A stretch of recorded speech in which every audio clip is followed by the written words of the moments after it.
ADRE application ফৰ্মখন পুনৰ download কৰিবলৈ হ'লে এই ভিডিঅ'টো চাব। প্ৰথমতে মই দুটা লিংক দি দিম। প্ৰথম ফাৰ্ষ্ট লিংকটোত যাব। লিংকটোত যোৱাৰ লগে লগে এনেকুৱা এটা পেজ আহিব।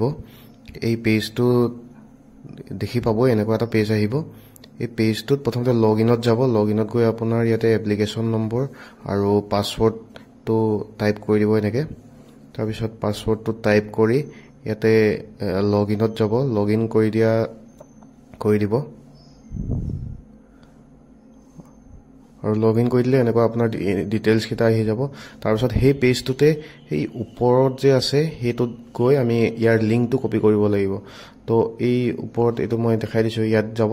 তাৰপাছত এই বক্সটোত গ'লে লিংকটো URL-টো কপিয়ে হৈ যাব। এইটো কপি কৰি লৈ আমি ছেকেণ্ড যোনটো মই লিংক দিম সেই লিংকটোত যাব। লিংকটোত গৈ এই এণ্টাৰ URL-ত সেই আগৰ URL-টো ইয়াত পেষ্ট কৰি দিব।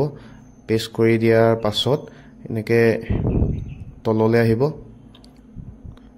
তললৈ আহি ইয়াতে আপোনাৰ এইটো আপডেট লিংকটো ক্লিক কৰিব। আপডেট লিংকটো ক্লিক কৰি দিয়াৰ পাছত এপ্লিকেশ্যন ফৰ্ম বুলি যোনটো লিখা আছে সেইটোত গ'লে আপোনালোকৰ এপ্লিকেশ্যন ফৰ্মখন পাই যাব। তাৰপাছত সেই ওপৰত থকা এই তিনিটা ডট আছে যে তাতে ক্লিক কৰিলে ছেভ এজ বুলি আহিব। এইটো ছেভ এজ কৰি দিলে আপোনালোকে এপ্লিকেশ্যনখন ফৰ্মখন ডাউনলোড কৰি ল'ব পাৰিব। এনেকৈ ডাউনলোড হৈ যাব। Thank U.